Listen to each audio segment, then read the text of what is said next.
He planted his black card in 4 women's rooms like landmines, each one worth millions. No limits, no pin required. Then he waited to see who would return it and who would drain it dry. 3 women saw opportunity, designer bags, private jets, revenge spending that made his accountants panic. But the 4th woman, his quiet black American maid with the soft Georgia accent and careful hands, she did something that made him watch the security footage 17 times in one night. Something so unexpected that it shattered everything he thought he knew about loyalty, love, and what people do when they think no one is watching. What did she do with unlimited access to his fortune? That answer would cost him his arranged marriage, ignite a war between crime families, and force him to choose between the empire that defined him and the woman who saw past it. Besties, before we dive in, let me ask you something real quick. Have you hit that subscribe button yet? No. Do it now because this story is about to get wild and you'll want to be here for every twist. Drop a comment telling us where you're watching from. Now, let's get into it. Seoul, midnight, rain hammering glass.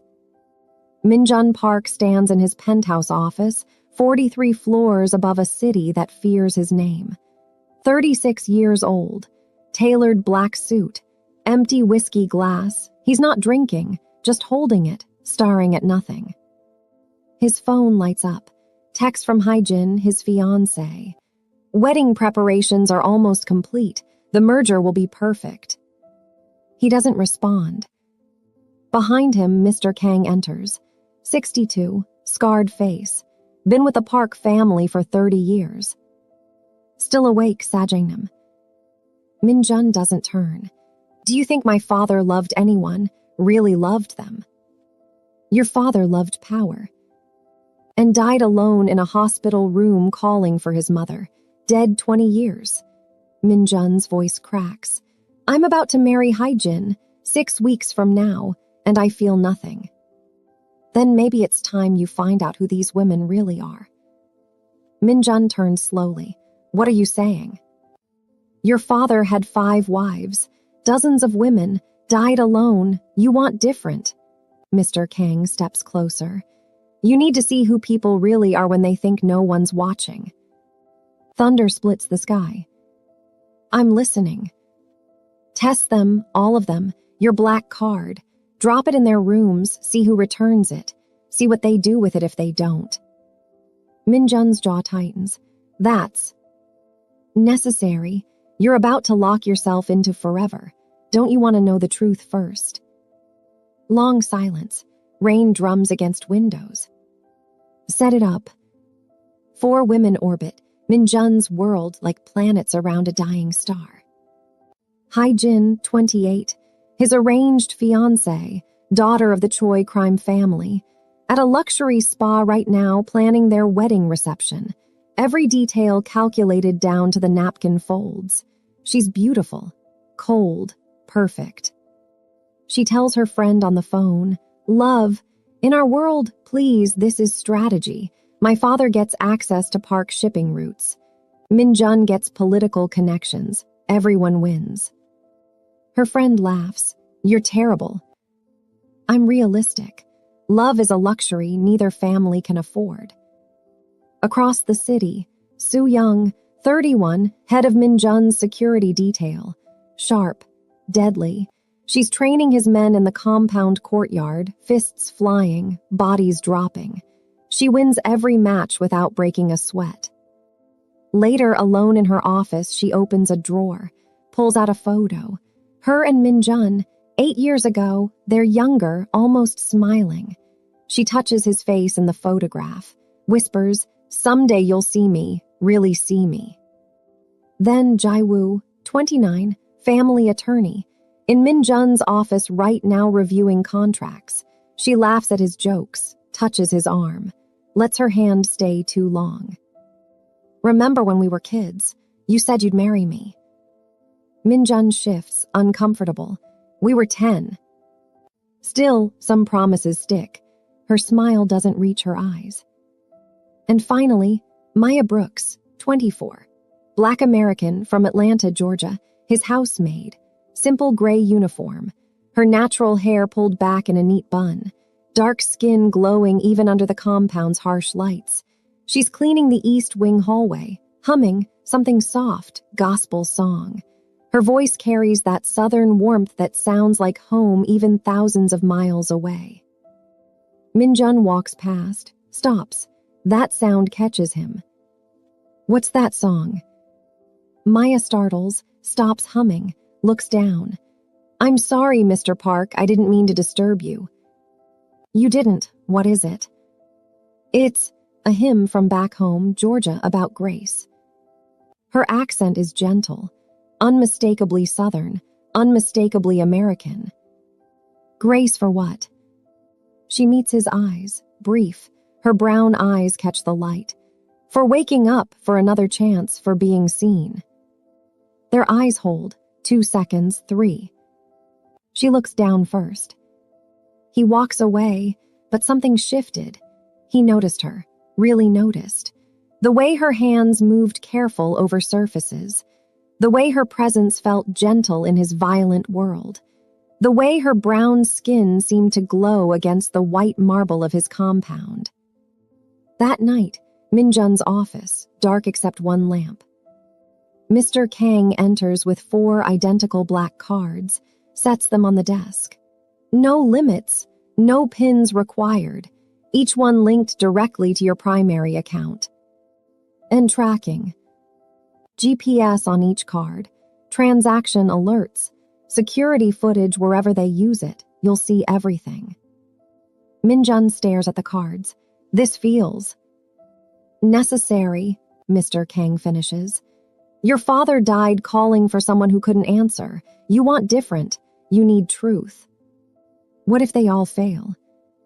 Then you'll know, and knowing is better than wondering. Silence, rain hammers. Do it. The next day, Haijin finds the black card on her dresser. Designer shopping district. She's getting a facial, sees it tucked beside her purse, picks it up, examines it, smiles slow. She texts her friend. Found Minjun's black card. He must have dropped it. Think I'll hold on to it for a few days, see if he notices. Across town, Soo Young discovers the card in her desk drawer. Gym locker room. She's changing after training, sees it, frowns, picks it up, studies it. Puts it in her pocket, says nothing. At her apartment building, Jaiwoo finds the card slipped under her door. Living room, she's pouring wine, sees the black card on her floor, picks it up, examines it under the light. Her smile spreads. Interesting.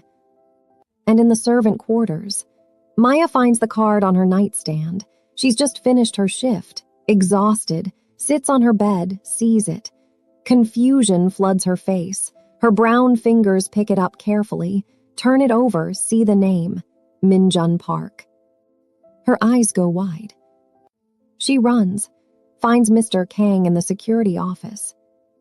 Sir, Mr. Kang, I found this in my room. I think someone dropped it by mistake. Her southern accent thickens when she's nervous. Mr. Kang doesn't look up from his monitors. Found what? Mr. Park's credit card. It was on my nightstand. I don't know how it got there. Maybe he left it for you. Why would he do that? I'm just the help, sir. Maybe you should ask him. Maya stares, confused, scared. I can't just walk up to Mr. Park. Then hold on to it. Return it when you see him. She nods, leaves, still confused, clutches the card like it might explode. Her hands shake slightly. She's a black girl from the south side of Atlanta working for a Korean Mafia boss. Nothing about this makes sense. Minjun watches this on security footage. Alone, something in his chest tightens, the way she immediately wanted to return it, the way confusion and honesty painted her face, the way her dark hands held his card like it burned. Day 1. Haijin Luxury Shopping District, private boutique, champagne, she doesn't ask prices, just points. Staff scrambles, arms full of silk, leather, diamonds. 58 million won in 4 hours. Instagram explodes. 12 posts. Designer bags, shoes, jewelry, captions about treating yourself and living your best life. Not one mention of Minjun except hashtag future Mrs. Park. Mr. Kang reports to Minjun. 58 million won, 12 Instagram posts, you're a hashtag. Minjun's face stays stone, knuckles white around his glass.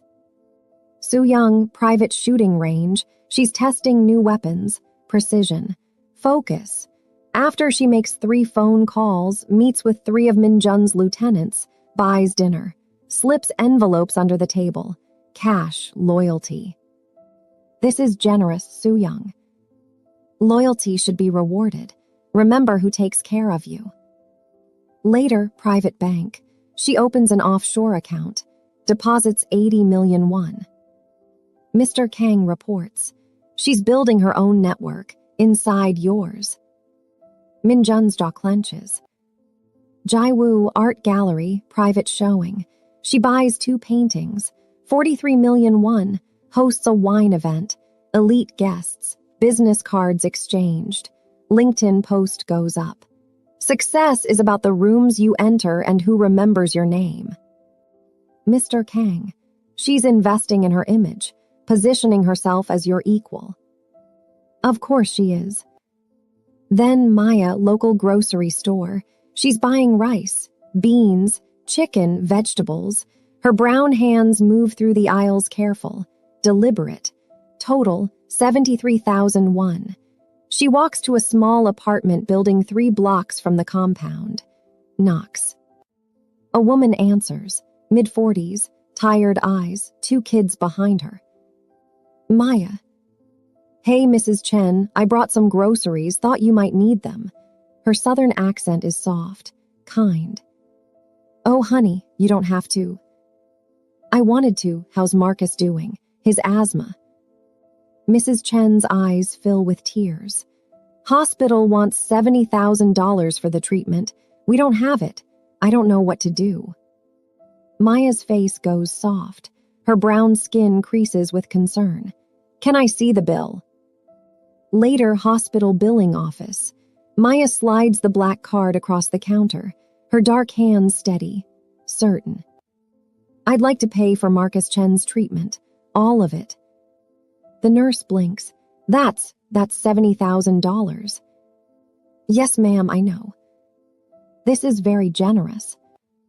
Maya smiles. Her whole face lights up. Beautiful, genuine. It's not mine, it's a blessing, and blessings should move. That's what my grandma always taught me.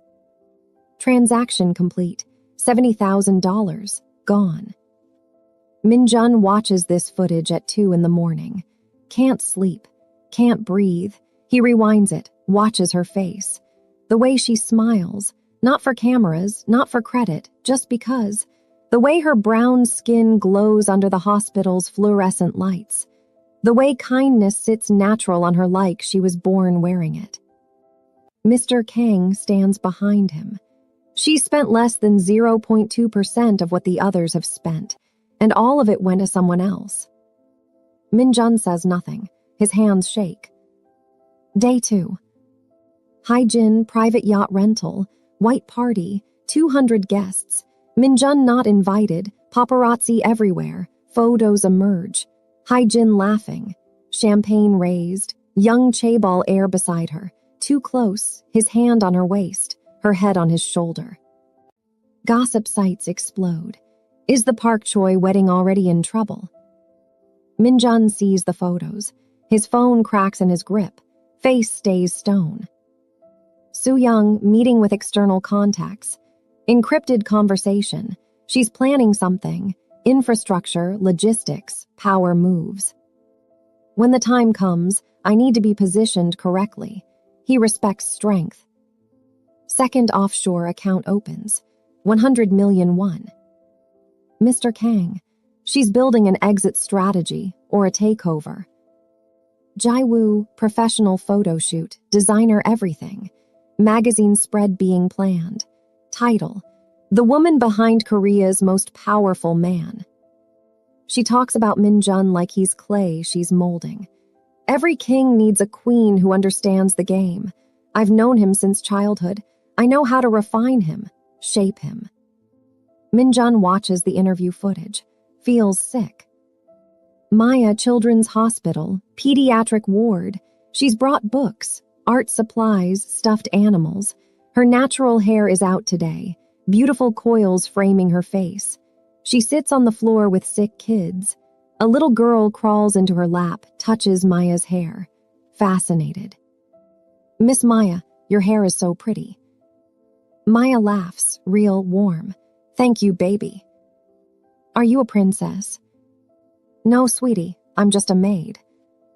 "But you're pretty like a princess." "Well, thank you, but you know what? God loves maids the same as he loves princesses, same amount." A boy asks, "Is your boss nice?" Maya pauses, her brown eyes go distant, thoughtful. "He seems lonely, like he carries heavy things, so I pray for him." "Why?" "Because everybody needs somebody praying for them. Even rich people, even scary people, even people who don't look like us or talk like us. Everybody." Minjun watches this at 3 a.m. Alone, hands trembling, he rewinds it, watches again. That sentence. "I pray for him." The way her face looks when she says it. Genuine concern, no agenda. Just a black girl from Georgia who sees a man, not a monster. Something breaks inside his chest, cracks wide open. For the first time since his father died, he cries. Day 3. Night, compound courtyard. Maya walking back to servant quarters, hears sounds. Stops. Through a window she sees Minjun's men, beating someone, blood, violence, screaming. Maya's face goes pale. Her brown hand covers her mouth. She backs away, runs her room. She sits on her bed, shaking, grabs her phone, calls home. It rings 4 times. "Baby, it's late, you okay?" Her grandmother's voice, warm, home, southern, safe. Maya's voice cracks. "Grandma, I don't know if I should stay here. The people I work for, they hurt people. I saw blood, so much blood." "Then come home, baby." "But Grandma, he's not all bad. Mr. Park, I see pain in him. I see somebody lost." "You can't save a man from himself, Maya. Only Jesus can do that." "I know, but what if God put me here for this? What if I'm supposed to be light in this dark place? You always said God sends us where we're needed." "Then you shine anyway, baby. But don't let that darkness swallow you. You're a black woman in a foreign country working for dangerous people. You hear me? You protect yourself first." "Yes, ma'am." "And Maya, pray. If God wants you there, he'll make it clear. If he wants you gone, he'll make a way out. He always does." Maya kneels beside her bed, prays, tears streaming down her brown face. "God, show me what to do. If I'm supposed to stay, give me strength. If I'm supposed to go, give me courage. But please don't let me lose myself here. Don't let me forget who I am. Don't let me forget where I come from." She stays there, praying until dawn. Day 4. Minjun's office, surrounded by reports, photos, receipts, video footage. Haijin at the yacht party, Soo-young meeting with rivals, Jaiwoo's magazine cover, then Maya at the hospital with the kids, praying, her brown face peaceful, certain. He stands, walks to his father's portrait, stares. "You were right, weren't you? Love is weakness. Haijin would use me. Soo-young would overthrow me. Jaiwoo would remake me in her image." Pause, his voice cracks. But then there's her. Maya, this black girl from America who doesn't want my power, doesn't fear my name, she just sees me. And that terrifies me more than any bullet. Mr. Kang enters, talking to the dead again. "He's the only one who can't betray me. Your father had everything, died with nothing, called for his mother at the end, that what you want. What if choosing her gets her killed? She's already an outsider here. Black, American, a maid, The families will come for her. What if loving her makes you finally live? Silence. Rain starts outside. Call them all. Tomorrow night it's time. Day 5. Each woman receives a message. Dinner tonight, 7 p.m. Attendance required. MP. Hyjin at the spa, annoyed. Ugh, I had plans. Soo-young at the range, stops mid-shot, her face hardens. He knows. Jae-woo at a cafe, smiles. Finally. Maya cleaning, sees the message. Panic, her brown hands shake. Why would he want me at dinner? I'm just a maid. She calls her grandma. Baby, maybe this is God's answer. Go, listen, trust him. And remember who you are, you're a Brooks. We don't bow to nobody but Jesus. Evening dining room, long table, crystal chandelier, 4 place settings, tense, elegant. Hyjin arrives first, red dress, confident. Soo-young next, black suit, guarded. Jae-woo, navy dress, smiling. Maya last, simple cream blouse, long dark skirt, her natural hair in a neat bun, brown skin glowing against the white marble, terrified, doesn't sit until told, feels every bit the outsider, the only black woman in the room, the only American, the only servant. Minjun enters, sits at the head, silence wraps tight. Hyjin breaks it. So what's this about? A test. Jae-woo leans forward. What kind of test? Minjun picks up a remote. Screens descend. 5 days ago, I dropped my black card in each of your rooms. Unlimited access. No restrictions. I said nothing. The women shift, glance at each other. Maya's brown eyes go wide. It was a test. I needed to know who you really are when you think no one's watching, so I watched. Soo-young's hand moves toward her concealed weapon, stops. And now I want to show you what I learned. He presses the remote. Hyjin's footage plays, shopping sprees, yacht party, the kiss with the chaebol air, her phone call. Once we're married, the Choi family will finally control park operations. Hyjin's face goes white, then red. You had no right. I had every right. You were planning to betray me. She stands. Betray you? This was always business. You knew that. I knew it was arranged. I didn't know you were planning a takeover. Women in our world don't get choices, Minjun. We survive however we can. For a moment, she's not the villain. She's trapped, scared, human. I understand, which is why you're not dead, but the engagement is over. My father will. Your father will accept my terms or face war, your choice. Hyjin grabs her purse, storms out, door slams. Soo-young's footage plays, paying off his men, offshore accounts, meetings with contacts. Soo-young stays calm. I can explain. Go ahead. I wasn't betraying you. I was preparing, so I wouldn't be disposable. Her voice cracks. I was orphaned at 7, sold at 13. You saved me, gave me purpose, but I've seen how this world works. Loyalty isn't enough, so I built insurance. Silence. You're reassigned, head of international operations. Your own division, your offshore accounts. Keep them, you earned them. But you work with me, not under me. Soo-young looks surprised. Understood. She stands, bows, leaves with dignity. Jae-woo's footage plays. Photo shoot, magazine interview, LinkedIn posts. Jae-woo laughs, nervous. This is what you're upset about. You wanted the idea of me, the story, the legacy. I meant it as a compliment. You meant it as a project. I was your creation, not your partner. Jae-woo's eyes fill with tears. I did love you once, when we were kids. I know, but that was 15 years ago, and love can't live on nostalgia. Jae-woo stands, wipes her eyes, leaves quietly.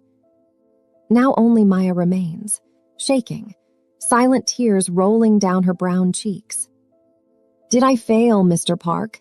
Her voice barely a whisper, her southern accent thick with fear. Minjun's face softens. "Look at the screen, Maya." Her footage plays, the grocery store, paying for Marcus's treatment, the children's hospital, her praying, her brown face peaceful, her voice saying, "I pray for him. Everybody needs somebody praying for them." Maya watches, confused, her brown hands trembling. "I don't understand." "You spent less than everyone else, but you gave more than I've ever seen." "I just thought those people needed help, sir." "Exactly." He stands, walks to her. "Hai-jin wanted my power, Su-young wanted security, Jai-woo wanted a legacy, but you, Maya, you didn't want anything from me." "Because it wasn't mine to want, sir." Her brown eyes meet his, honest, clear. "And that's exactly why I'm falling in love with you." Maya's breath stops. Her brown face shows pure shock. "Mr. Park." "Minjun, please, just Minjun." "Minjun." His name sounds different in her southern accent. Softer, warmer. "I can't. This world, the violence I saw, and I'm just a black girl from Atlanta, a maid, your Korean, your world, your people. They'll never accept me." "I know what I am. I know what I do. And I'm not asking you to accept it. I'm asking if you could see past it. To the man who's tired of being alone. I'm nobody, just help. You're the only person in the city who sees me as human." Their eyes lock, brown meeting dark. "This is dangerous. Your world, your enemies, and I'm already a target. Black, American, poor, a servant. They'll come for me. Let them try. But I can't lose myself, my faith, my values, who I am, where I come from." "I'm not asking you to." "Then what are you asking?" "I'm asking if you'll let me prove that love isn't just a transaction. That someone can choose me not for what I have, but for who I am." Silence. "I have conditions." He smiles, small. "Of course you do. One, I won't be your secret. If you choose me publicly. A black woman, an American, a maid. You choose all of that out loud." "Agreed." Two, I won't watch you become a monster. Your world is violent, I accept that. But innocent blood, cruelty for fun, I can't stand beside that. Agreed, you keep me accountable. Three, I don't lose my faith, my church, my grandma, my people back home, they stay mine. I don't want to own you, I want to know you. Four, you meet my family, my grandma in Georgia, my little brother. If I'm entering your world, you enter mine. No shame. You sit at her table, eat her cooking, respect where I come from. When do we leave? Maya's lips tremble. You're serious? Completely. Then I have one more. Name it. When you're hurting, you tell me. When you're scared, you don't hide. And when you do terrible things, her voice breaks. Her brown eyes fill with tears. You let me pray for you anyway. Minjun's eyes fill with tears. I don't deserve you. None of us deserve grace, but we receive it anyway. That's what grace means. He takes her hand, careful like it might break, her brown fingers in his. So we're doing this. Apparently. Any regrets? Ask me in a year. He cups her face, his pale hand against her brown skin. May I kiss you? You're asking permission. You said I had to see you as an equal. Equals ask. Maya smiles, soft, shy, beautiful. Yes. He kisses her, gentle first, then desperate, like they're both drowning and breathing for the first time. Korean and black, boss and maid, power and grace colliding. When they break apart, both are crying. 3 months later, private rooftop, Minjun's compound, midnight, Seoul's lights spread below. Minjun finds Maya staring at the city, her natural hair out, coils framing her face. brown skin glowing under Seoul's lights. Can't sleep. She turns, smiles, her southern accent warm. Too much beauty, this city, you all of it.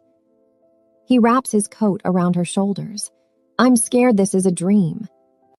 Then let me prove you're awake. He kisses her, slow, deep. When they pull back, she's breathless. Definitely awake. He laughs, presses his forehead to hers. Korean and black, two worlds becoming one. I'm not letting you go, ever. 6 months later, private ceremony. Garden, sunset, small, intimate. Maya walks down the aisle in a simple white dress. Natural curls framing her brown face. Radiant, beautiful. A black American bride in Korea marrying a Mafia king. Minjun at the altar. Black suit, eyes only for her. When she reaches him, he takes her hands. Brown and pale intertwined, both trembling. The officiant says, "You may kiss your bride." Minjun doesn't wait, pulls her close, kisses her like she's oxygen and he's been suffocating. Korean lips on black lips, power surrendering to love. The crowd erupts, her church family from Atlanta singing, his men clapping awkwardly.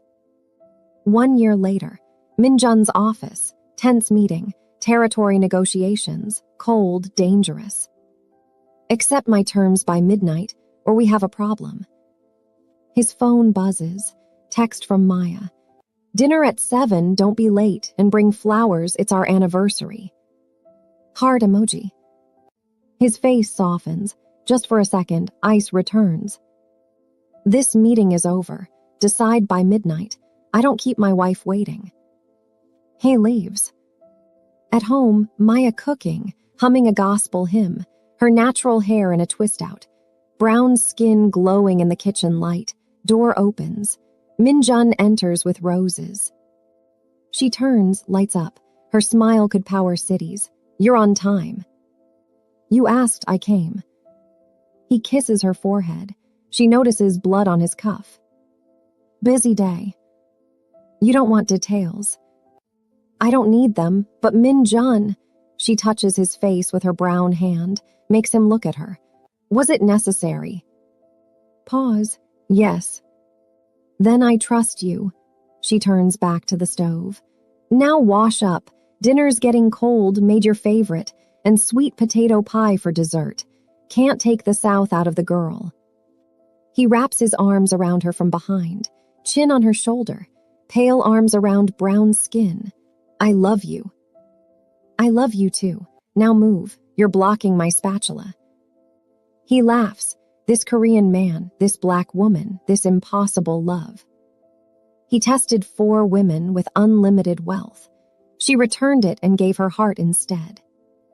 He still rules a dark empire, but now with something his father never had.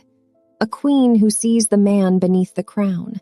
A black American woman who brought light to his darkness. Their hands intertwine, his scarred, hers gentle with a gold band, Korean and black, power and grace. Love doesn't erase darkness. It just makes light worth fighting for. If this story touched your heart, don't forget to subscribe to Afro-Korean Chronicles. Hit that notification bell and share this with someone who needs to hear it. Drop a comment telling us what you thought, because the best stories remind us what really matters. When nobody's watching, who are you really? Thanks for being here, besties. See you in the next one.